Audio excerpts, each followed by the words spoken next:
नमस्कार दोस्तों, मैं हूं आपका फिल्मी गुरु अरुण नागर गुर्जर। आज के हमारे इस पॉडकास्ट एपिसोड में आपका हार्दिक स्वागत है। आज हम बात करेंगे हिंदी सिनेमा की मशहूर प्लेबैक सिंगर लता मंगेशकर जी के बारे में, जिन्हें सुर साम्राज्ञी के नाम से जाना जाता है। लता मंगेशकर जी के गाए हुए गाने आज भी सदाबहार हैं। उनके गाने श्रोताओं के दिलो दिमाग में घर कर जाते हैं। लता जी जिस भी गाने को अपनी आवाज़ दे देती हैं वो गाना अमर हो जाता है। अगर आप उनके गाए हुए गानों की लिस्ट बनाने जाएं तो यकीनन वो लिस्ट बहुत ही लंबी होती चली जाएगी। कहा जाता था कि लता दीदी को कोई भी गाना दे दिया जाए तो वो उसे संगीतकार के मन मुताबिक गा दिया करती थी। यहाँ तक कि कितने भी ऊंचे सुर वाले गाने वो बेहद आसानी से गा दिया करती थी। यही वजह है कि उनके साथ हर संगीतकार निश्चिंत होकर काम किया करते थे।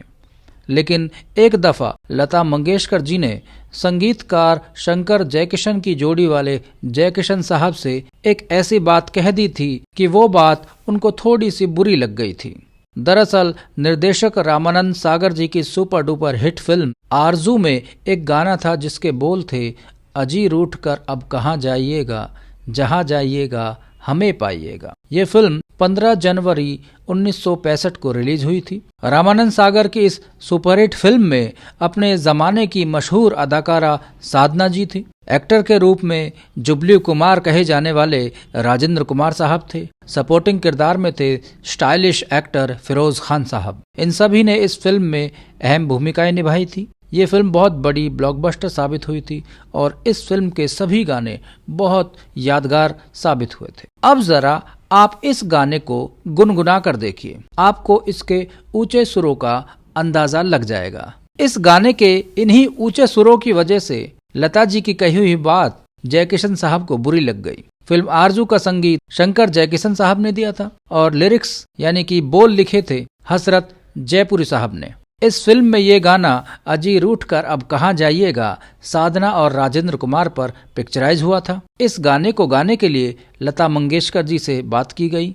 जब लता दीदी ने ये गाना रिकॉर्ड किया तो उसके बाद लता जी संगीतकार जयकिशन साहब से बोली कि जयकिशन साहब, आपका ये गाना तो बहुत सुंदर है, लेकिन इसे गाते समय मुझे कितनी तकलीफों से गुजरना पड़ा, जरा इस बात का अंदाजा है आपको? आप ऐसे गाने बनाते ही क्यों हैं जिसमें गायकों के प्रति जरा भी सहानुभूति नहीं होती है? क्योंकि जो सिंगर होते हैं वो ऊंची आवाज़ ऊंचे सुर वाला जो गाना होते हैं उसको गाने में बहुत ज़्यादा एनर्जी लगानी पड़ती है। कभी कभी उनका गला फट भी जाता है, आवाज़ फट जाती है। तो इस वजह से ऊंचे सुर के गाने की वजह से लता जी ने ये बात जयकिशन साहब से कह डाली। तो लता जी की ये बात सुनकर जयकिशन साहब थोड़ा सा खफा हो गए, लेकिन क्योंकि सामने लता जी हैं, उनकी बात को बुरा मानना भी एक गुनाह है क्योंकि वो इतनी प्यारी थी, हर कोई उनकी इज्जत किया करता था। तो जयकिशन साहब ने बात को संभालते हुए कहा कि दीदी, इस इंडस्ट्री में आप ही तो अकेली ऐसी गायिका हैं जो हर ऊंचे सुर में गा सकती हैं। तो इस तरीके का वाकया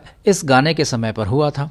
ये वाकया लता जी ने अपने एक इंटरव्यू में भी बताया था कि जयकिशन साहब को हमेशा लगता था कि मैं कितने भी ऊंचे सुरों में गा सकती हूँ। एक बार जिस नोट पर मैंने गा दिया, अगर कोशिश करूं तो उससे भी ऊंचे सुर में मैं गा सकती हूं। तो ये बातें लता जी ने अपने एक इंटरव्यू में कही थी और लता जी कहती है कि इन्हीं बातों की वजह से हमेशा मेरी और जयकिशन साहब की बहस हुआ करती थी। तो साथियों, ये था एक छोटा सा किस्सा फिल्म आरजू के गाने अजी रूठ कर अब कहाँ जाइएगा, जहाँ जाइएगा हमें पाइएगा। तो ये गाना बहुत ही प्यारा था। आप भी इस गाने को गुनगुनाइए, बहुत मज़ा आएगा। तो साथियों, फिर मिलूंगा अगले किसी एपिसोड में। धन्यवाद।